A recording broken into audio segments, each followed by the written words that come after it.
Get started. As always, thank you guys for joining us today. We're super excited. Another fun summer webinar. Ryan Koopmans is here today. He's got a unique perspective as a working veterinarian, a practicing veterinarian, and a certified financial planner, right? Um, After retiring, he was in the Army. He went into clinical practice and now is helping veterinarians align their careers, missions, and finances, which we all know we need help with, right? He is the only veterinarian with a master's in financial planning, right? How do you keep up with that? We're going to have to figure out how you figure that out. Ryan understands firsthand the challenges of student loans, all against that, busy clinic life, complexities of practices and ownership. And he says his mission is simple to change how financial advice is delivered to veterinarians with a focus on your most valuable assets, which are your skills and your practice. He wants to help you achieve that work life optional status and be efficient as possible. Love that for all of us. So today we're sharing some practical insights, some tax efficiencies, risk management, practice valuation, retirement planning. I hope you guys all have notebooks. Remember, this is recorded so we can all go back and watch it again later. Please ask questions as they come. So he is here today.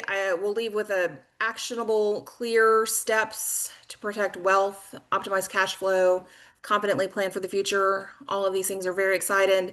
As Ryan, as you can tell, we've already gained a lot of interest. We've got, oh, hey, that was a financial joke, by the way.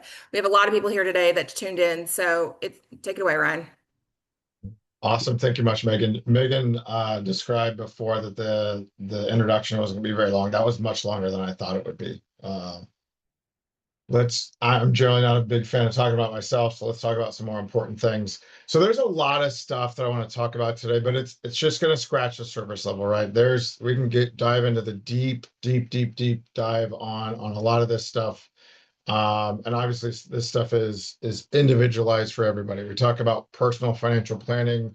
The personal is the big key word there. And so I'm going to talk about, 7 or 8. I'm going to add in another component here that I want to chat about here too today. This doesn't necessarily go for all veterinary practice owners. If there's some relief veterinarians out there or some potential aspiring to be veterinary practice owners, there's going to be stuff that here applies to you. Not every single thing will apply to every single person here, obviously, right? This is not individual investment advice. This is not individual personal financial planning advice. This is education, right? So if I need to give personal advice to someone, I need to have probably 3, 4, 5, 6 meetings before I can kind of say, hey, these are the action items we need to get to say, yeah, this is what you should do specifically here. But let's jump in. Like Megan said, throw the questions out there. You can absolutely interrupt me if you'd like. If you want to throw it in the chat, I'm fine with that too. Keep those questions coming. We're going to go over 7 or 8 really key components that I want to talk about today. Again, some of those apply to everyone, some of them apply to you specifically. Take some of this with a grain of salt. It may not apply to you, but let's jump in. A couple of quick things. I did retire from the military. I was a reservist in the Veterinary Corps retired last year. That's me getting bit by a Belgian Malinois. It's fun. If you ever have the opportunity to go do that, you should absolutely. Those dogs are absolutely amazing. It is very safe, I promise you. That is my lazy Beau Basset Hound there in the middle. He might come join us and bark a couple times throughout this presentation. I apologize in advance if he does. And that's my wife. That's my 2 kiddos. My wife is a vet too. We both graduated from Iowa State in 2012. Let's move on to fun stuff here. All right, so these are the big components that I want to talk about today. Income structure, tax efficiency, planning techniques. Luckily, we have Granite Peak here with us because I'm not going to do a bunch on tax. I'm going to talk about a couple of little things. We're going to talk some retirement strategies. Everybody loves talking about risk management, insurance. Super exciting topic for everyone I know. Investment planning, I think a lot of you might enjoy some of that stuff. We don't get taught a lot of that in veterinary school. Talk about a little bit of practice health, cash flow, and understand some valuation and exit planning techniques as well. All right, every single talk that I give, I think I have this slide as the first or second one. I think it's incredibly important to align where we spend our money, where our values are at with our mission. And without understanding where we want to be, what we're trying to solve for, it is incredibly difficult for me to plan for you or you to plan for yourself, right? So you have to understand whether it's you individually, whether it's you as a practice, whether it's spouse, partner, family, you must understand what is most important to you to align your spending with that. If we come to the conclusion that, we're spending an extra $7,000 a year on travel, but that extends my retirement goal out by another 3 to 5 years. Is that worth it? It might be, right? Travel might be the most important thing to you, and you're okay with maybe adding on a couple years of work at the end of your working career. That is perfectly fine. But if it's not, and you don't understand that, hey, there's a trade-off, there's a balance, needs to be some moderation there, you might get to 1 or 2 years out from retirement and think, ooh, yeah, I wish I would have known this 20 or 30 years ago, and I might have planned differently, right? So understand, and the trouble with this is your life's going to change frequently. You- Every 3 to 5 years, there's probably going to be a big change in your life. As soon as you have it figured out, you might need to come back to these things and reassess and reanalyze. So understanding where our money, our mission, our values, and how we spend our money is really going to dictate a lot of your success. And so have these conversations. It may not be on a monthly basis. It may not even be a quarterly basis. A couple times a year that we chat either with, maybe we have a conversation with ourselves where we go through our goals, right? And see where we're spending. Maybe it's a conversation with the practice management team or staff in general or spouse and partner. But have these conversations to get everybody aligned. It's pretty easy to get out of whack pretty quickly. And I always follow with this slide. Money's a tool. It's not wrong to make money, right? We're in veterinary medicine. It's okay to make money. Generally, we're not in it for the money, right? That's not the reason why we do this. The reason why we do it is to get to freedom and get to our goals. That's it. It's that simple. We want to use money in the most efficient way possible to help us get to our goals in the most efficient way. Okay. It is okay to make a profit for you to get to your goals. All right, let's jump into aspect number one here, income planning and compensation structure. Understanding how you get paid and what that means as far as tax structure, cash flow, benefits. And so a lot of us as practice owners, we're going to be one of two different entity types. There are more different entity types out there. And a lot of people think that, well, hey, whether I'm an S Corp, but an LLC or a sole proprietor or a C Corp, that all has to do with taxes. And yes, there's a tax component to it, right? We all understand there is a tax component, but a lot of these things have to do with liability and not necessarily what the tax code means. The tax code's involved 100%. I'm going to talk about maybe how some of the tax code is different for each situation here. But a lot of us are either going to be an S Corp or an LLC. And these are generally pass-through entities. So we have two different sides of the coin here, right? We have you as a person, and then you as the practice owner and that entity, right? And all that stuff on the entity side, S Corp, LLC, whichever one that may be. At the end of the day, we have our revenue, we have all of our costs, expenses, all that good stuff. And then we have our net profit. That net profit then passes through to the personal side. Okay. And then we get taxed on that side. Okay. So I think there's a lot of confusion on payroll versus ownership distributions. Do I have to be on a salary? Do I need to be on payroll? Can I just take draws? This is where a Granite Peak would be great to help out, right? Where we kind of understand, hey, do I need to take a salary? What are the advantages and disadvantages of a salary versus, just an ownership draw? And so generally we need to understand which one am I, and do I need to take salary or can I take distributions? And how does that impact my life later, right? So if I just let's say I'm an LLC and I just take ownership draws, I'm not required to take a salary. Well, that salary, or excuse me, those distributions are not subject to these payroll taxes. That's 15% payroll taxes. However, I am not that means I am not contributing to Social Security, right? So what does that mean at age 65? That person that was taking a $90,000 salary paid into Social Security for 30, 35 years, and they likely have a decent Social Security income benefit coming their way. Now, I'm not going to get into whether Social Security is going to be there 30 years from now. It will likely be there. It might be decreased from where those payments are coming out now, but that is kind of the give and take where salary, I'm gonna be subject to these payroll taxes, and it's maybe not all of my income, but I'm gonna have a Social Security payment coming my way in the future.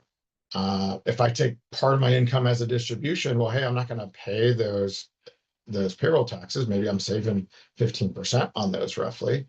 So there's kind of a give and take, and we need to make sure we have those conversations with our Granite Peaks of the world to make sure that, hey, we're optimizing this for what we are trying to accomplish, right? And we have to understand that give and take and that moderation and that balance. So there's benefits of each one, right? There's benefits of distribution in that, hey, you're taking less overall tax burden. You might have more cash flow. It's simpler as far as payroll goes. But the benefits of the salary side is, well, hey, that income you're paying in on the salary side qualifies you for those Medicare and Social Security benefits. You can pay into those workplace retirement plans if you have one as a practice owner. There's some employment protections that come with that as well. And some of this is, obviously depending on your entity on S corp, like you're going to have to pay yourself salary, right? So some of these are just simply going to be required. So understanding, hey, how am I paid as owner and DVM matters, right? Cash flow matters, right? I think after we understand what our values, vision, our goals are, the next thing we need to understand is, well, what's my cash flow, right? And this goes on the personal and the business side of things. So understanding what that cash flow allows us to understand, well, hey, what's left over for me to kind of pick and choose, where do I put those dollars? What buckets do I put those dollars into that makes sense for my goals? So I have this income, right? Am I following some sort of cash flow? Usually on the practice side of things, you're going to have your GPAs of the world that help you kind of understand what your cash flow is to some degree. Do you understand it on the personal side though, right?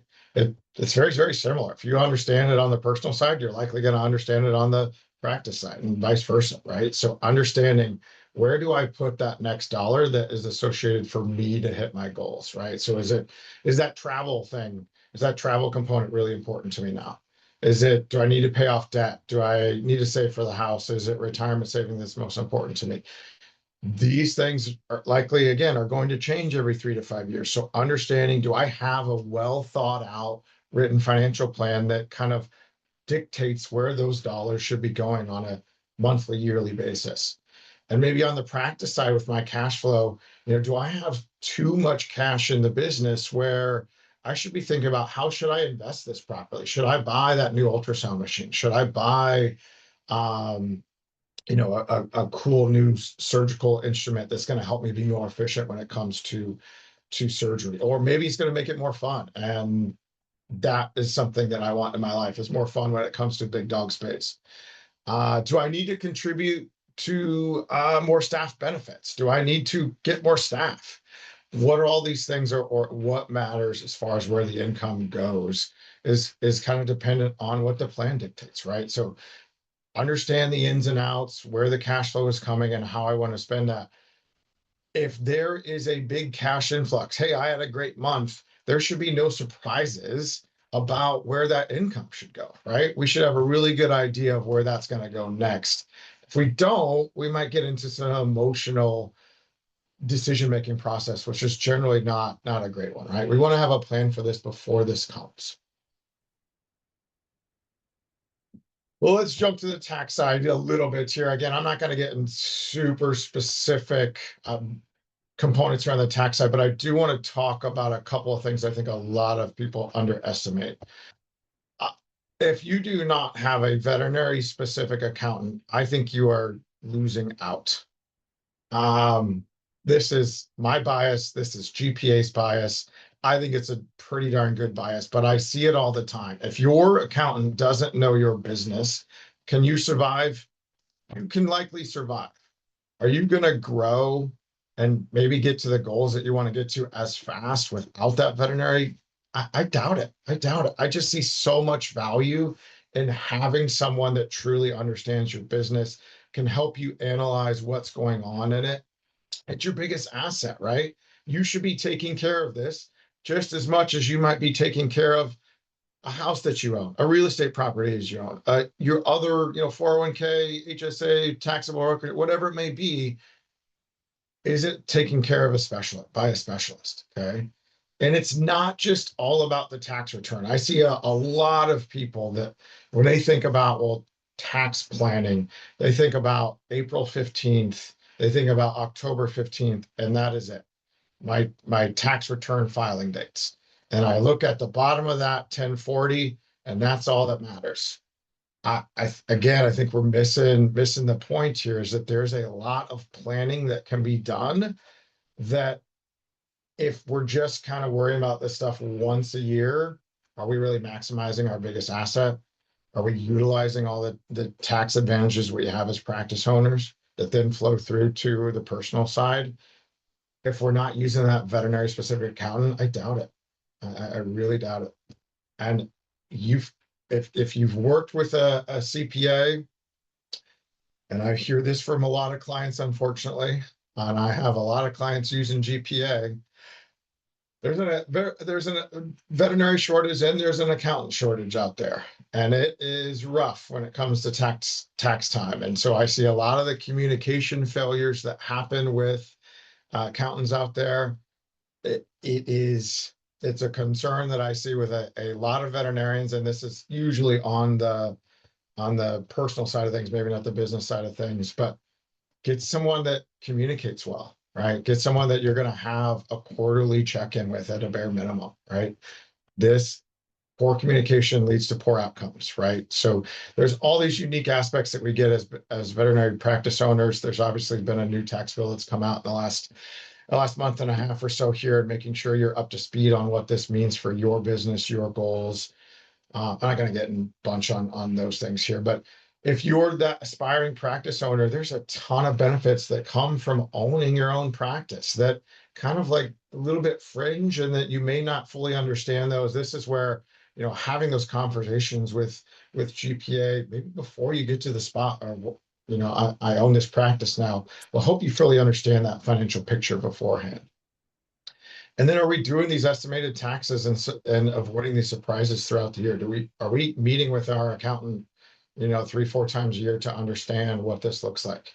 I mean, this should be table stakes to, again, account for your practice. This is your biggest asset likely. Are you growing it? Are you taking care of it the way you should? I think the biggest component I want to talk about tax planning, we'll move on to the next one here, is I think everybody always thinks about that again, that April 15th, October 15th deadline on your tax return. And while that's important, we have an IRS code that's that darn big, right? And 80% of it's business tax code. But most of that's dictated to us, right? Like that, those are just the rules. It's generally black and white. There's some gray, obviously, in the tax code, and there's a lot of different situations out there that are gray, but it's a lot of black and white. It's dictated to you by the IRS code. Well, what's not dictated to you? That is where you save, how much you save. And when I think about tax planning and what matters here big time in the long run, is where am I putting my dollars? How much am I going to be taxed later on, right? It's still that old adage of it's not about how much you make, it's how much you keep, right? And so where are we putting our dollars? Are we putting them in tax favorable accounts? Are we throwing them in a high yield savings account and getting taxed at ordinary income tax rates? Or are we maybe using health savings accounts where if we use those right, they never get taxed? Or if we're planning for college, are we putting those in 529s? Are we using Roth accounts most effectively, depending on our tax bracket? That's the tax planning in my mind that, and this is where I'm a little bit biased, is that's what I think really, really, really matters. And sometimes you're not gonna see that on that tax return, right? Like it doesn't mean that much. It's gonna mean a lot in 20, 30, 40 years. And so understanding what that means, that tax planning is really, really component. Where do I put my money that's most advantageous for what I am trying to accomplish, both in the short term and the long term? So, I've listed a bunch of these accounts that matter, and we'll go over these in a bit on the investment side of things. But where are you putting your dollars? And does that align with your goals? If it doesn't, we got to assess it and maybe consider a change here. I'm going to stop just for a second. Any questions, thoughts, concerns come up so far? I don't think nothing. I think we're all good there. All right. We'll jump to retirement planning. I think the hardest component of retirement planning is figuring out what am I going to do in retirement. We are generally type A veterinarians that have been working our butts off since age 14 in high school, 4 years of high school, 4 years of undergrad, 4 years of veterinary school, and then 20 to 30 years of practice. You've been going 100 miles an hour for that long. Do you understand what you're going to do when you are no longer doing that? It is by far the hardest question I ask every single one of my clients. I had somebody just sell a practice last year, and I literally plead and beg to go over this as spouses, as partners, and figure out what you're going to do. This is really hard because where we get to is it's are we retiring from something or to something? If we're retiring from veterinary medicine because it's just too hard, it wasn't sustainable for us. Well, what are you going to go do? Are you going to sit and watch TV for the next 8 hours, 5, 6 days, 7 days a week?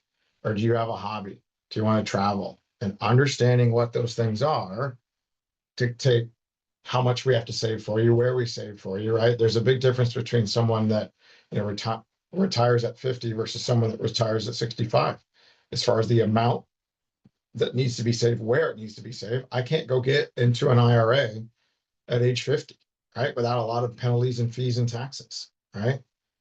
Can I get into a taxable brokerage account? You bet. So understanding what I want to do in retirement and when is very vital to that planning process. So you're gonna want to explore those things frequently. And again, they might change, right? Burnout's a real thing. There's no guarantee that if you say, hey, I want to work till age 65, there's no guarantee that you get to, right? Something might happen mentally, physically, within your family, and you may not be able to do that. And so what do you want and when do you want it? It sounds like a really easy question, but if you asked any retired person how hard it is, unless they're retiring to something, you're going to learn a lot. Trust me. So when it comes to retirement planning, after we figured out what we want that to look like, it's pretty easy. Where do we put those dollars? All of us are human beings. We're all going to have medical issues at some point. I really love health savings accounts. And I'm sure my friends at GPA love them as well. It is the greatest tax benefit out there, in my opinion. I'd be curious to see what GPA says what the greatest tax benefit out there is, but I think it's the greatest from my point of view as the financial planner. Everybody's going to need money in retirement for healthcare, right? And this is a way to put money aside, kind of almost like prepay for our healthcare expenses and not pay a single dime in tax if we do it right. So it's contribute, whether it's single or family, either like 4,300 bucks or double that for families. And it's doesn't get taxed. I can invest it, grow it tax free, take it out for qualified medical expenses anytime I want. But generally, it's going to work better if I wait on that till age 60, 65 to compound that benefit. These retirement costs, healthcare costs. I mean, I've seen ranges up into 400,000 bucks for an individual. If I have somebody that saves 4 to 8 grand starting in the early 20s in HSA, they're easily going to have that, especially if they invest it. What tax bracket am I in is going to dictate, well, hey, should I contribute to the Roth IRA? Maybe I can do backdoor Roth contributions. Should I contribute on a Roth 401k side, traditional 401k side? So that tax bracket is generally a good spot to think of, well, where do I start putting these dollars? I have more on this in a bit. And then brokerage accounts. I think these are underestimated about the use of them. So if I have someone that wants to retire at 45, 50, 55, these are great accounts, right? And a lot of people think, well, hey, those are going to be taxed. And then they are going to be taxed, right? But it's not as bad as we think. Our ordinary incomes, or our W-2 or our salary rates, are those tax brackets, right? So a lot of us as veterinarians, 22, 24, 32, 35% brackets. Well, our brokerage accounts, as long as we have dollars invested by day zero, sell after day 365, those rates are going to be considerably lower than those ordinary income rates are, right? So if I have a traditional 401k that's got $1 million in it at age 60, do I have $1 million? No, your Uncle Sam's going to take a good portion of that. You're going to get ordinary income tax rates on it, whether it's the 22, the 24, the 32, the 35, or sometimes 12% brackets. Brokerage accounts, it might be 0% depending on what bracket you're on. It might be 15%, it might be 20%. So usually considerably lower than those ordinary income tax brackets. So this might be really valuable. I've seen some, maybe a tax bomb, student loans, right? Tax bomb account. That might be a great spot for that. That might be a great spot for, secondary retirement goals. All these things is that still tax advantaged? You bet. It is not ordinary income tax rates. Some of the wealthiest people in the world, they don't even have a salary, right? They just get paid in stock, and it's all in this brokerage account, and they withdraw that, and that's how they get taxed.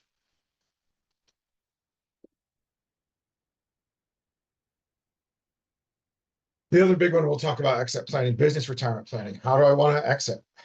Do I want to work part-time? Do I want to own the real estate that's involved with the practice itself?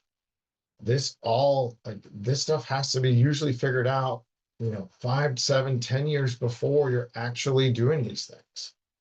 And generally, the sooner you figure it out, the more powerful your decisions are going to be that allow you to get to your goals faster, right? If you understand how this looks like 15 years from now, you're going to be in a better spot and allow yourself to make better decisions today that impact you more in the future than if it's 3 to 5 years out, right?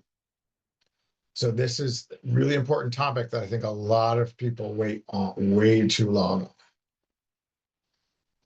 Oh, nobody wants to talk about insurance, but let's do it very quickly. Um, when I think about risk, I think about what are the things that can destroy my financial plan. I got everything else figured out, right? I got great income, great cash flow. I'm saving everywhere I should be. But what happens if something comes along and gets me or my family or something associated with my assets? Am I protected? Am I going to be protected and still be able to accomplish my goals? And when you think about insurance, it is wild to think that the best case scenario is generally we pay for insurance, and the best case scenario is we never ever use it. It doesn't feel great, right? It absolutely does not feel great when you think about these things. But think about if we didn't have that coverage in place, that's insurance, right? What's going to happen to my financial plan? Am I going to be covered? Am I going to be able to withstand that issue? So do I have an emergency fund? There's like half of America that can't come up with a $500 emergency expense, right? Am I covered for my emergency expenses? If I'm, maybe age 50 and above, do I have some sort of long-term care insurance? It's going to cost me 400 grand potentially in lifelong or post-retirement care. Do I have something that's going to help cover the cost of that if I need it? What's my health insurance like? Is my deductible reasonable? Is my maximum out of pocket, reasonable? Is that covered in an emergency fund? Umbrella insurance was one I always like to talk about. Auto and home, pretty standard and straightforward, but umbrella insurance.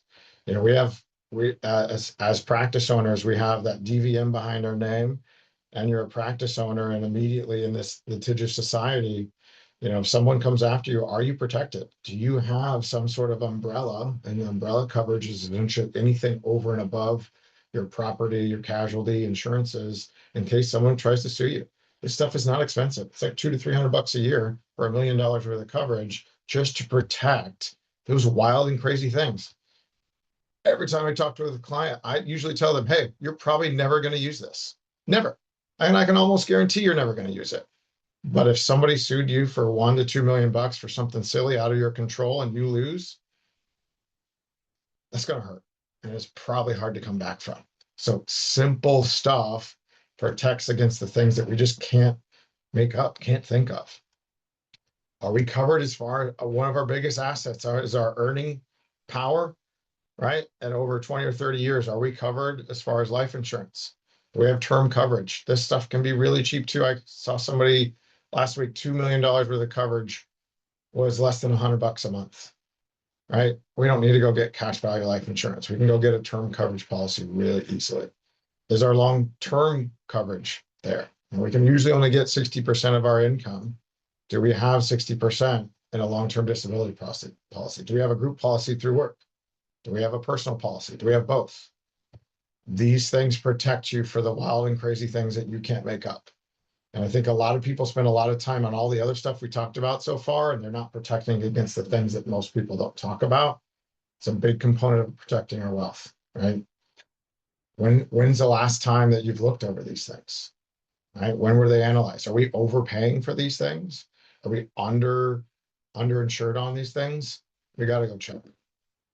The same applies on the business side of things, right? And even more so. Look at all these coverages here that we might consider, depending on your specific practice. These things, when's the last time these were reviewed? Like if we've gotten new equipment in, then we don't have $100,000 to $500,000 worth of equipment, and if we're covering for a quarter of that, are we going to be able to, do we have enough cash flow? Do we have enough support to be able to come up with that extra dollars amount there?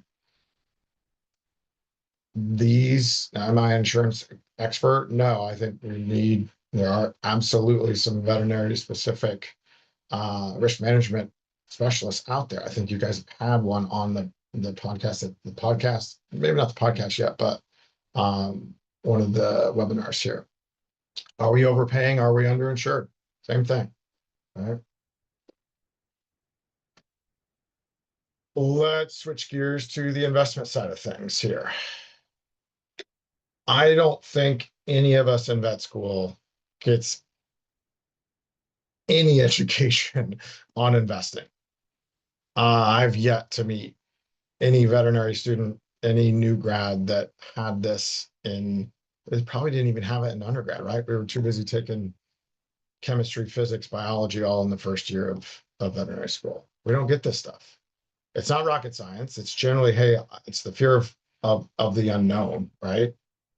It's simple stuff. We just have to get educated on it. And you can do it yourself. I have plenty of people that kind of manage their own investments and some that don't, right? But we've talked about a little about some of these accounts here and what matters. There's a concept of what's called asset location, where your goals dictate where we should put dollars, right? If I just put all of my money in 401k and simple IRA accounts with my employer, well, I better be retiring after age 55, bare minimum, right? Because otherwise, I don't have anything to use at age 55. These accounts all have advantages and disadvantages to them. So it's not like, hey, I fully fund my HSA and then I fully fund my 401k and then I fully fund a Roth IRA and then I go on to, we can pick and choose where we put dollars here every single time, right? And so when I think about how to invest, I look at, what does my financial plan say? Am I on track for success? Do I have some evidence that tells me I'm going to reach every single goal and then some? And usually I need some sort of financial planning software to tell me that. I can't just, pull it out of thin air. I need a software to tell me so. And then that dictates my investment plan, how I allocate those dollars. Your time to the use of that money is and your financial plan, to me, dictate how those dollars should be invested, right? Not the other way around. A lot of people just isolate, they don't even isolate their total portfolio. They look at each individual account, right? And not the big picture, right? So there's a big difference in how we should invest on a 25-year-old versus a 60-year-old, right? And if I had, a 25-year-old with $1,000 in a 401k and they lost 50%, is it a big deal? I hope we would all say no. We got plenty of time to recover from that. If I have a 60-year-old with $1 million that lost 50%, is that a big deal? Darn right it is, right? It's huge. So time horizon and your plan dictate your investment strategy. Okay? A lot of people just, again, look at, well, hey, I should be 90% US stocks and then 10% bonds, right? And I'll set it and leave it for 30 years. You could probably set it for 20 years, but not 30. Right. So when investment planning, we talked about one of our biggest assets is our practice. We're going to talk about practice here in a second. I want to take care of that asset just as much as I'm going to take care of this asset, right? Do I have growth advisors like GPA, like a financial planner that's going to help you kind of dictate, well, hey, based off of my goals, what should I be doing? What should I be spending money on here? Right? That is just as important of an investment as these other ones, right? I'm going to do some math to indicate why here in a minute. And so once we figured out, hey, our financial plan dictates our investment, we know our time horizon on these goals, then we can kind of dictate or actually implement what this looks like. So our allocation is a mix of how our dollars are invested. Okay. And so this can look like equity or stock. Think of your Googles, your Apples, your big S&P 500 companies. Bonds, think of debt, whether it's government debt, whether it's um, corporate debt. I want to just real quickly talk about bonds because I have a big bias on bonds. Bonds are inherently related to interest rates. And so when interest rates come down, bond prices go up, bond returns come up. And for 40 years, from 1980 to 2020, everybody loved bonds, right? A lot of our portfolios or allocations were organized in a 60% stock allocation and a 40% bond allocation. Everybody loved it. Created some diversity, some diversification. But what happens when interest rates bottom out?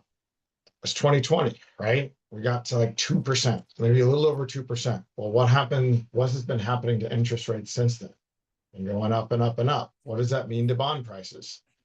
They're going down, down, down, down, right? Bond returns go down, down, down, down. And so when we're in this interest rate environment that we've been on the last 5 years, bonds are not even keeping up with inflation anymore. And when you think about inflation, there's estimates 3 to 12, 15, 16% over the last 5 years, right? And in veterinary medicine, we've seen even higher, right? So do bonds make sense in a long-term, hey, I'm at 25 years old, I'm not using these funds for 30 years. Should I invest in bonds typically? I would argue likely not, right? There's other more diversified assets that can reduce our risk from stock that can still accomplish what we're trying to do. And so when we think about allocations, it's this mix, right, of stock, bonds, cash, gold, maybe Bitcoin, maybe real estate.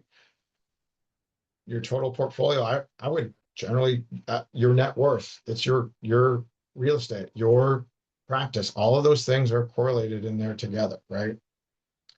And so someone that is just starting out, they might have a 90% stock allocation. Someone that is close to retirement might have a 90% cash gold bond allocation, right? It is entirely dependent on that time horizon and where your plan is at. And so we think about asset location.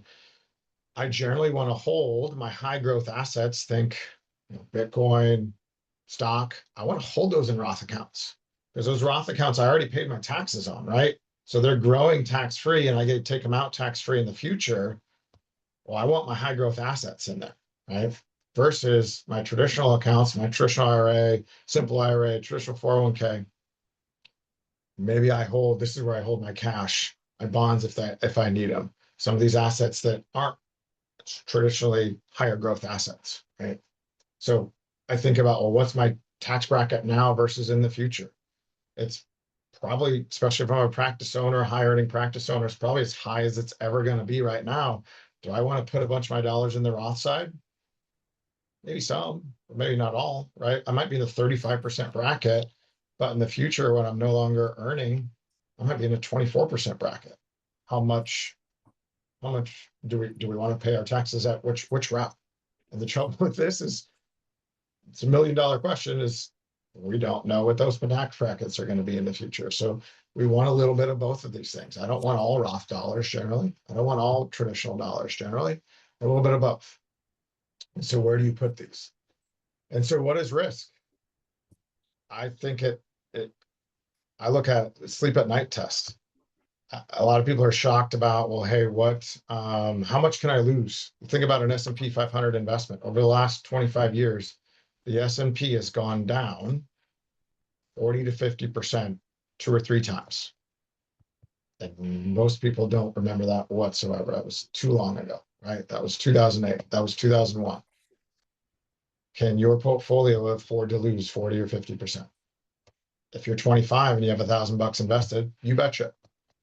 If you're 45, 55, 60, and you're already, you're close to your goals, can you afford to lose that? Right. So risk comes in all shapes and sizes. Are you protected? So you can fail fast or you can fail slow. I've seen people that, they just invest in cash, I should say, cash and bonds. And at that rate, is inflation going to destroy their purchasing power and their ability to get to their goals? That is just as risky as that 60-year-old that's in a 90% stock portfolio. That's the same risk because we're still not going to get to our goals. That's risk. Both ways are risky. One, you're just failing slow. The other one, you may fail quickly. So whenever I think about, how I'm invested, I look at my time horizon, I look at my financial plan. I like to compare it to a chocolate chip cookie. What are my ingredients? How do I reduce my risk? Well, I get a bunch of things. I add a bunch of things. So I don't just want the flour and the sugar, right? I want the flour, the sugar, the chocolate chips, the baking soda, the salt, the milk, all of the things together make the whole better. And the same thing comes when it comes to investing, right? So I might want some of these different components. And I might want real estate. Might want farmland. I might want bonds at times. I might want Bitcoin. I might want gold. I might want my practice, right? If something's going down like this, I want to own something else that's doing that, right? And it all helps kind of balance each other out. Or if I'm super concentrated in one position, or all my wealth is in one spot, I need something to kind of help diversify away from those things. So I don't just want US based stocks. International stocks are up almost 20-25% on the year, almost over double US stocks. So I want a combination to make the whole better. And so when I think about a diversified portfolio here, it may not always feel great. You might not make as much as someone that's concentrated in one position. You might still lose money. So if you look at in column A, here's the S&P 500, largest 500 companies. Column B is a combination of stock and bonds. Column C is just bonds, and D is more of a blend allocation. You see a lot of red in the S&P, right? And some pretty high numbers. A little bit less red as we move over. Bonds, not much red whatsoever.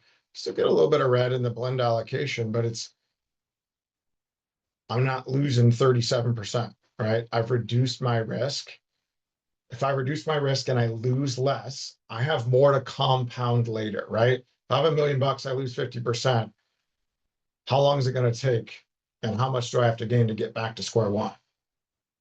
It might take you a decade to get back, right? And you don't have to gain 50%. You have to gain 100% return to get back to where you're at, right? So a lot of people underestimate how much risk is in their portfolio. If anybody looked in the first quarter of this year, and if you didn't look, good for you. Some of the best investors are the ones that kind of just put their head down, eliminate the noise, and just keep going, right? You might have lost 25%. If you made an action and sold a bunch of stuff, I can guarantee you lost 25%. If you just let it kept going, guess where the S&P is up? It's up 7-8% again on the year. Okay. So good investors can eliminate that noise. Automate it. Dollar cost average this stuff. Remove action from yourself. Right? Start early. Little bit. Starting early is better than a lot starting later. Trust me, you will save less in the long run. Behavior is our greatest risk by far. I think if we look at some of the best investors in the world, one, they have the longest time horizons. We think about Warren Buffett. Why is he such a great investor? One, he's really freaking smart, right? But two, he's from Omaha, Nebraska. Me too. That's number two. Number three is he's old, right? He's had a really long time horizon, right? He's had a long time for those investments to grow, right? And just keeps on going. Okay. There's all kinds of biases out there that can make us do really silly things. All right, let's switch over to the practice a bit here. So we don't get taught a ton of practice financial health, practice planning, practice management in veterinary school. We might get one class, right? We take a semester on it. A lot of it's trial by fire, right? And we need professionals to help us with this stuff. So that's where our GPAs of the world, some financial advisors in the world can help us understand, and our practice managers, right? They should be able to help us understand these things. So, this is pretty basic. If I understand all that stuff on the personal side, there's a few different terms on the business side of things, right? But for the most part, I'm going to be able to correlate all of those things together. So what's my cash flow, right? I need to know that on the personal side. I need the same thing on the business side, right? What's my profit margin? What's my EBITDA? What's my earnings before interest, taxes, depreciation, amortization? Those numbers kind of indicate where my practice is at today. Am I benchmarking great for myself, great for practices in my area, great for the country, great for the region? That stuff matters, right? And which components are important to you. So are my key performance indicators where I want to see them? If I'm not seeing these things at bare minimum on a quarterly basis, I see some of these practices where they don't see this stuff for a year. They see it once a year. You can't manage, you can't alter these things if you're seeing this stuff once a year. You got to be seeing this stuff on a monthly, if not quarterly basis at the minimum. Okay. Where am I at on all of these things and why does it matter? What's my culture, mission, and values, right? And does my staff know my culture, mission, and values? Are they bought into that? Does it matter to them? Are you preaching it? If it matters to you, enough matters to you, you will preach it to them and it will matter to them, right? And then you have a more successful business. Whether that means, hey, I have more EBITDA, does that matter? Well, it depends on your plan, right? Completely depends on their plan. Do I have a staff that's engaged? Is that really important to me? Or do I have a turnover that's, every 1 to 2 years? Right? Looking at these things, not only in the short term, but in the long term, and how that impacts you and all of your employees is really, really important. I need to understand what that ideal practice is, that ideal exit strategy is for me, what my vision is, and then I can backwards plan to it. So do I know my strengths? Do I know my weaknesses? Do I know my opportunities and threats? And then I get after these things, right? I like to talk about, well, hey, these 90 days of actions to get improvement where is it there's important to me here. Okay. So I can't take on the world in 90 days. Take on 2 or 3 really important things at a time and get after those. And it's not just you, it's a buy-in from the practice. It's the practice manager, it's your professionals that are helping you. It's your staff that are helping you. What are the 2 or 3 things that are most important to the practice? And go over it quarterly. Right. So do I know my practice health? Who's on my team to help me get there, right? Are you working in your business or just on your business, right? Are you just the DVM and you're not the owner and the practice manager? Or are you taking a half day or a full day a week to go look at, your key performance indicators and your practice health and see how we can work on my business? And do I have some of these professionals? And if I don't, I need to start talking to them, right? My greatest asset is this. I need to have someone help me with it, right? I spent 8 years going through veterinary school. I did not spend a bunch of time, money, and effort on practice health and business strategy. And so do I have a good 1, 3, 5, and 10-year plan? This is just good business strategy. This is good exit strategy, right? If you have a good business, it should not just be good once every 10 years, right? It should be a constant evaluation of what am I doing and what's going on with it. Am I building a lifestyle practice where it's just me? And then maybe I don't have value later on. That's okay. If that's what you want, that is perfectly fine. There's absolutely nothing wrong with building that. right? But we have to understand that, hey, that I'm creating an income for myself, but maybe there's not value when it's time to leave. Okay. Versus am I building something that I do want to sell someday? Either one's fine. We have to understand what each one of those routes really look like and the advantages and disadvantages of each one. And so we look at, well, how do we value a practice and how do we exit? What drives value? I think you get a lot of different answers from a lot of different people. It's revenue, it's location, it's region, it's what's my EBITDA. What are the systems and practices in place? Do I have standard operating procedures for training and staff that come along? Is my business completely reliant on me? No, it might be hard to sell. If every client loves you more than anybody else, when you walk out that door, is your business worth very much? Somebody else is going to see the same thing, right? And so if we're trying to build value, it's not just you. It's having a system and a system of procedures in place to drive that value. So what's important to me? Is it legacy? Is it to maximize value? You got to decide what's most important to you. Understand that sooner rather than later. Do I want to sell to an associate? Is that important to keep it in the small private family that it is your practice? Or hey, do I mind if it goes to a corporate practice? Right? It's completely up to you, but you need to understand that to have that, 5 to 10 years in advance of understanding what that exit strategy looks like. It's usually, even when you sell, you're likely going to have to stay at that practice 2 or 3 years later, right? So understanding that beforehand to plan on the personal side too is really important. Exit strategy is just good business strategy. 80% of the businesses, and this is not just veterinary med, 80% of businesses that are trying to sell fail to sell. It's a pretty scary concept. I'm trying to sell a business. I've put my life and soul into it. I'm counting on that income, and 80% of them don't sell.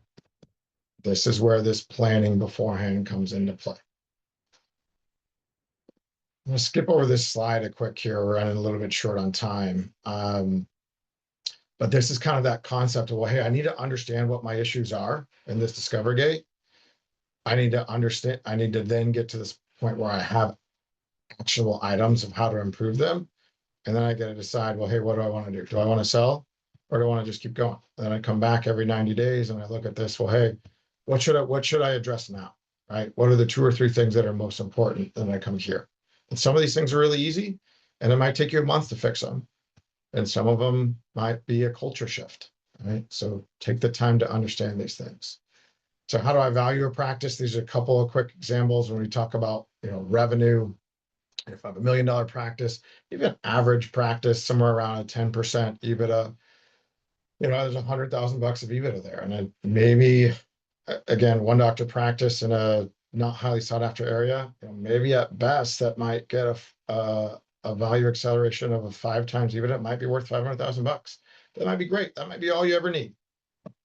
But if I'm trying to build this like enterprise value that's worth something, not just to me, but other people, well, hey, what if I have a $3 practice with $3 million of revenue? And it's kind of an above average practice. Look at the differences there. Now I might be at a 10 to 12 times EBITDA. That's a big difference in value, right? And so where does that value be driven from? A lot of times it's revenue and how profitable I am and how do I get to those spots, okay? What are you trying to solve for? Does that meet your mission and goals? Quick little bonus, and then I'll be quiet here. Estate planning is extraordinarily boring as well. We talked about risk management. There were boring things. This is risk. This is absolutely risk. So I would say 90% of the clients that I work with, they all tell me this is really important and nobody ever does anything about it. Even when I give them the free access essentially to go do it. Okay. Everybody thinks that I need to have 12, 13, 14, 15 million bucks to do any sort of estate planning. This is the way we dictate beyond our ability to do so, whether we're dead, sorry, it's morbid, or we're mentally or physically unable to make these decisions. This is how we do so as estate planning. So do I have a trust that's in place that's going to avoid probate? Might be a great option, right? Do I have my beneficiaries designated in my IRAs, my life insurance, my retirement accounts? Anywhere I can designate a beneficiary, that's going to supersede what a will says. So I don't care what a will says. What you have in your beneficiary designation is going to dictate what happens to your dollars. Is it set up right? Do you have a primary and a contingent on every single one of these? Well, we all heard stories where there's a divorce, somebody hasn't updated these things, and money goes to the wrong spot. Okay. You have no leg to stand on if it's not correct. Is someone looking out for your healthcare if you're unable to? Do you have it dictated? Veterinarians are great. If you're a healthcare proxy for somebody else, they're an excellent spot, right? They have someone that's medically trained that can help you through that process. Do you have someone that's there for you that understands what your goals are as far as your healthcare if you're unable to make a decision? These are not hard documents to get together. They are very easy. Most people don't do it. Financial power of attorney. If something were to happen to me and I'm unable to make a financial change, action, I need this document in there. How are my assets titled? All these things matter when it comes to your wealth, whether it's today and everything's fine or into the future. Then we get to the spot where maybe everything's not so fine. I spoke way too much. I feel like I need to drink a gallon of water here. I will be quiet. I will take questions. These are the things we went over. Do we have that financial plan in place, a written, well thought out financial plan in place that aligns your goals, your missions, your values with your dollars? If we don't, we need to get there. Take those steps to get there. I am officially being quiet. I had a quick question. Um, so I was giving some thought to like the differences between an IRA and a 401k and how an IRA has, some more investment options. Say if you were, say you wanted to contribute to retirement, but maybe you couldn't max out the 401k. Do you give any preference to either one, when you're putting money into retirement? Is it better Yeah, to, yeah, go ahead. I like that. I like that question. So I think you hit the nail on the head. So IRAs generally, we have tens of thousands of options to pick from investments, right? I love that advantage. That's awesome. In 401ks, generally we get 10 to 15 to 20 different options, right? That's it. So if you have some sort of match with your employer, with you as a practice owner, table stakes, you got to take it. It is a everyone should be that is the easiest advice anybody. That's more important than paying off credit cards first, right? Because it's 100% return on every dollar that you invest in those 401ks. Simple IRA, same thing, right? So I'm gonna start there. I'm gonna do that for sure. Then I'm gonna probably look at what are my options in the 401k. Are they good options? Do I have some pretty cheap, low cost ETFs, index funds that I can use there? And then do I have Roth? Hopefully you should likely have Roth options, certainly in a 401k, maybe not a simple IRA these days. You can get there. What tax bracket am I in? And then where my income is at. Can I directly contribute to a Roth IRA where my income's at? Or do I have to do a backdoor Roth? And am I able to do a backdoor Roth? Do I have traditional IRA assets that are going to complicate those situations? So it's a little bit individualized there. I can certainly see that, but I'm going to start with take my match at my employer plan.